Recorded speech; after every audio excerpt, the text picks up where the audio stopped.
It's Sunday afternoon, Melbourne Raceway. The racing's just finished. Everybody's gone home, and fortunately, still here is Paul Jowett-Lawton. Hello. With a Dodge van. Now, I say everybody thinks of Dodge vans being American. This one is a very British one, and hopefully you're going to tell us the story behind it. I can do. It started off as a gas board van, 1981. It was registered in Luton, and it ran for 11 years before the engine blew up, and then it spent 19 years in a scrapyard as a shed. Oh, actually in a scrapyard? Actually in a scrapyard used as a shed. Bloody hell, because I mean, they still did make these into, well, there's X-Reg, so yeah, 81 you say? 81, it's one of the last ones. Yeah. They started making the previous one, the Comma, that came out in 1959. So they had a bit of a run. Yeah. With very, very little changes to them. I remember, well, they changed from Comma to someone else before, were they? They went from Comma to Dodge in 1976. Okay, or did I imagine Talbot? No, that must have come afterwards. Right, okay, yeah, ignore me. Because it ended up merged into Chrysler Europe, which then became Talbot, became Peugeot. Yes, that's it's all in there. Or was it Renault? It might have been Renault. But, well, that's it, Renault and Dodge, wasn't it? But any road. So, yeah, I mean, these are a very narrow track van, aren't they? They are at the front. Believe it or not, the standard width at the front there, and the back axle's only half an inch wider than standard. So if you imagine the normal tyres on that. And it would have originally been, what, a 1700cc petrol? Yeah, 1724. That's it. Cast iron block, cast iron head, wheezy, horrible tiny little carburettor on it. 30 horsepower if you're lucky. Well, I suppose nobody ever thought they'd need to go that quick, did they really? No. So not when you're driving around town. So when did you say you picked it up? I bought this 10 years ago now. I bought it off a guy called Alan, who was a guitarist with Gloria Gaynor. Bloody hell. And he'd spent a lot of money. He rescued it from the scrapyard, spent a lot of money underneath on the chassis, and then couldn't get it running. Oh, so all the bodywork, well, yeah. Say the underpinnings were basically done. Were good, yeah. Everything from here down was done, all the way around. And because they were never the most rust-proof things, were they? No, he decided he couldn't get it running, so he put it on eBay, and it was on eBay for months and months and months and months and months, and the price dropped and dropped and dropped. And yeah, I basically stole it off him, 1,200 quid. Bloody hell! Ran it like that for a couple of years. And then the engine went, so I took it out, rebuilt it, put it back in, SU carb conversion on it, a bit more power, a bit more to the gallon, and like an idiot, I said, if it does it again, I'm going to put a V8 in it. Oh, and you said this in front of people, did you? Yeah, I had a witness, and it did it again. So yeah, now it's got a V8 in it. Oh, I see. So I mean, so when you first bought it, the intention was never to go bonkers upright. No, the intention was to convert it to a camper van. Right. But then I found out there's only 5 vans left, and the rest that are left are camper vans. Well, I was going to say the campers generally survive better. Yeah. Don't they? So I didn't want to cut it and put windows in, so I did put a camper interior in it. Well, so at what point did you start the bonkers conversion? When the engine went again. And I spoke to a mate of mine called Tim down in Norfolk, he's into motorbikes mainly, but he's an engineering genius. He literally lives in his workshop. Right. He's got a washing machine next to an Arga, next to a lathe. He's that kind of guy. And he said, find an engine, and we'll have a look. Now, Rover engine's been done anyway. He's already fitted one with a supercharger into one of these. That's quite well known. In standard position? Yeah. Right. He got it in. I don't know how, but he got it in. Yeah. Because the engine normally lives here between the seats, doesn't it? Yeah, just under that cover. Underneath that cover there. Okay. So I found a Ford Cleveland 400 on eBay in a scrapyard. That was 1,200 quid as well for the engine, gearbox, all the handsills, which most of it got scrapped. Right, because if we wander around the back here to take, because it is still kind of a camper conversion, I'm guessing this this is weekend racing accommodation. Remnants in there, but there's not many people drag race their accommodation. Well, no. I mean, this has got to be one of the fastest camper vans around, surely. It's quick. So what we can see here now, sort of more behind the seats. Hold on, let's see what an arse I can make of this. Ooh, there we go. So that is your. You say it's 400. So it's 400M. That is it. Yeah, 400 Cleveland with AFD. They came from Australia. Them heads. Right. The inlet manifold didn't fit, so that all had to be milled and machined to port match it to get it on. Nothing on there is off the shelf. Well, they're not nobody's first choice of engine. They seem to be completely overlooked by and large. A lot of the parts on there did come from Australia, like the rockers, things like that. The Australians are quite big with these engines. Yeah. They love the 351s and the 400s. Cool. And on there, magnesium covers where the old fuel pump went in. There's titanium in there. It's just mad. Even the exhaust collectors were machined from solid billet stainless. Bloody hell! They couldn't get the right ones. And what's that behind it? C6? Yes, C6 3-speed with a manual valve body in it now. Gotcha. Oh right, so full manual shift. Yeah. Okay.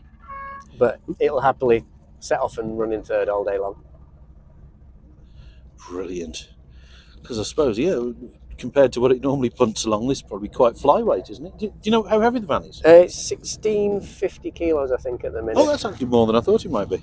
Mind you, that's a fair old lump of motor in there. So how long's the prop?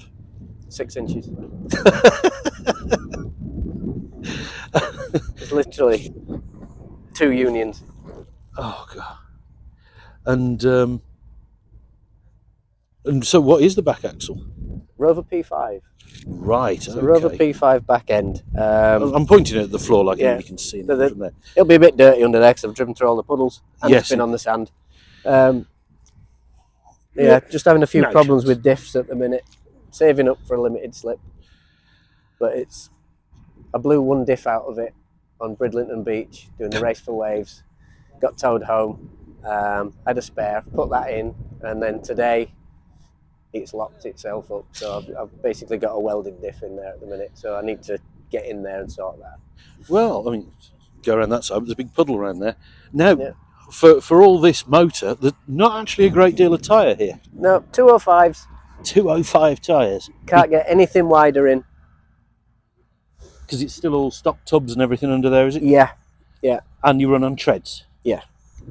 So I have to take the axle out to change the back wheel. The wheels actually come out of the back. So Lord. I have to take the prop off, the shockers off to drop the axle, jack the van off of it. And then, even then, I can't get the wheels out underneath the wheel arches because of the shape. So they have to be laid slightly downwards and rolled round the back and out the back. So there's no point in carrying a spare. Yeah, not something you want to do on the hard shoulder. No. So can we have a look inside? Yeah. Open the driver's door here.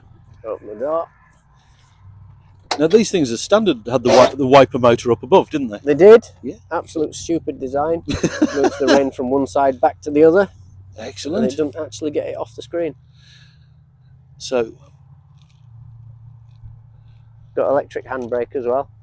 So these originally worked on the front. The handbrake actually locked at the front wheels? Yes. Right, okay. Weird setup. The handbrake was normally at this side. Then you ran down here by the seat? Yeah, just down here. And it ran a cable to the centre of the van. Yeah. Which pulled a lever that then pulled 2 cables that went back to the front of the van. But that section's now been cut out, so... Right. So what was the electric handbrake conversion off of? I made it. Right. What, using... I had a linear actuator that I bought. Yeah. And made a control box with the help of a friend who's an electrician. To then just be it pulls the same every time you press it. It'll pull the same force every time, so it compensates for wearing the brakes and stuff. Right. Okay. And then the warning light. That's cool. But the speedo got binned. It won't work with this gearbox, so we got the rev counter in there and a GPS speedo. Cool. Yeah. What are these seats out of? MGF. Okay. I was going to say they're quite narrow. 99p on eBay for the pair. No, you see, most people go on eBay when they've had a few beers and buy absolute rubbish for a fortune. You're the other way around. Yeah. So, I mean, this has always worried me. Is that right there is the back of the headlamp bucket, isn't it? Yeah, you've got no crumple zones. Well, your knee is the crumple zone. Oh boy. Sort of Then forward I ran out of control room for switches, so I went 70s with the overhead console. Ah, there we go. Proper. Radios up there, and the USBs and voltmeter, and the switches for the fuel pump and the ignition. Happy days. And still look like original door cards. They are the original door cards. It was a high line, so it should have had a chrome windscreen surround. Oof. And the original seats were this horrible tan Vinyl. Ooh, lovely and sweaty. which got sold for significantly more than I paid for those seats. Good. And all Fantastic that stuff. cover there, that's all been fabricated in, because these, even though they had a grille on the front, it wasn't a grille. It was just a plastic panel to look like a grill. Oh, right. So where's so the radiator then? The radiator is actually the other side of the shifter there. The shifter's mounted on top of it. Oh, so it's underneath this sort of box And to section get here. to it there, you've got the World War II porthole. World War II porthole. Fantastic. So So it's what all been- radiator's in it? It was said to be for a Model T hot rod. Right. That came from Australia as well. I don't know why, but it was cheaper to get that from Australia than it was to get one over here. Weird. It doesn't overheat. It's the right size. There's that one there, and there's a second radiator underneath the passenger footwell, which is a truck heater matrix.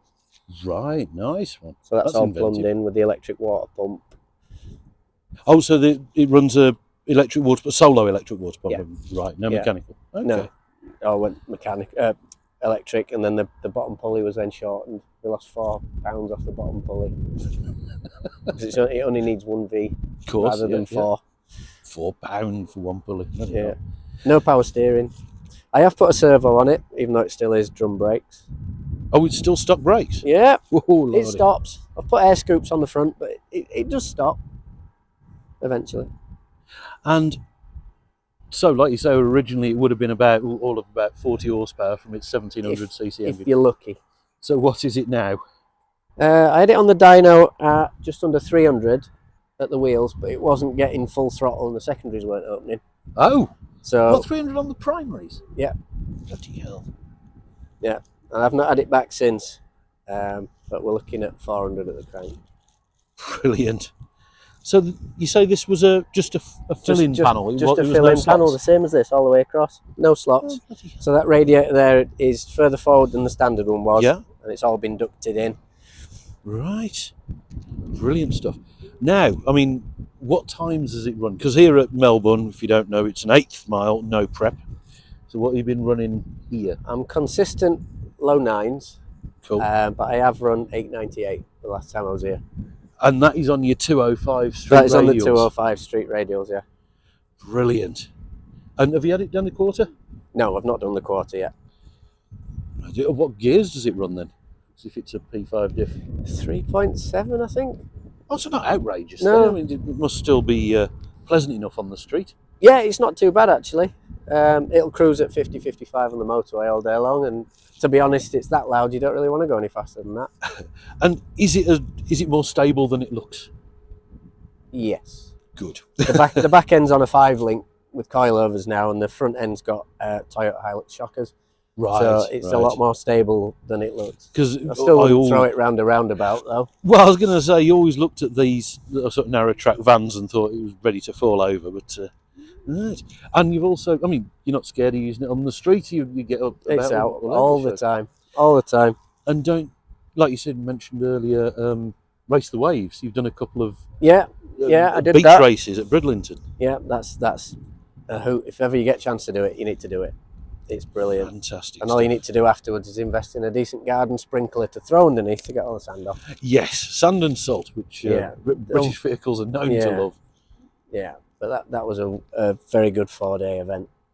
And do people assume it's stock until you go roaring Yeah. past them? The lads in the VRSs and the Astra VXRs, and it's just so funny. You pull next to them at the lights, and they're there with the McDonald's wrappers and throwing out the window, and they're looking and pointing and laughing at you. And then you either gas them with the side exhaust, or they get a nice good look at your back door. Fantastic. Which is what it's all about. It I should is. imagine. It is. Brilliant. So is there anything else to come, or are you just into enjoying it at the minute? Apart from a diff rebuild, possibly? Another diff rebuild. I've made another battery box to move the battery right over the back axle. Got you. because I've only just got an Optima battery in there. I did have a truck battery in there 'cause it's that high compression. I couldn't put a normal car battery in it. Oh, right. What compression was it running then? Do you know, I couldn't actually tell you. But I had 3 car batteries on it at the same time to crank it. It's now got the Optima in there, and it throws it over quite nicely. So that's going to go under the floor at the back between the fuel tank and the bumper. Other than that, it's just fun summer cruise and occasional trips down Melbourne Strip. It is. Like to use it. There's a lot of work, a lot of time, a lot of money gone into it. I'm not going to look at it in the garage. Damn right. And I'm not scared of scratching it. Also, there's not a nice 20 grand paint job in the No, I need to paint the roof. So that's getting to the point now. It needs some work doing, but it lives inside. I bought a garage and got a free house with it. Nice. And so it lives in there. Fantastic stuff. So when's your next ride out? It depends how long it takes me to sort this diff. Oh, right, okay. And you're driving it home today, aren't you? Yeah, we're driving it home. So it doesn't see much trailer then? It has been on trailers, I'm not going to lie. It's been on trailers and many, many recovery trucks. But no, if I'm in it, I tend to drive it. Brilliant. As much as I can. Well, in which case, as we appear to be almost the last people here, I shall say thank you ever so much, Paul, and I shall let you be on your way. You're welcome. And there, look, check out the YouTube channel for videos. Facility Metalworks. It's not a real metalworks, it's just a hobby, but you know. So there you go. And that's on YouTube under that name? Yes. Well, there you go. See more right there. Thank you ever so much, Paul.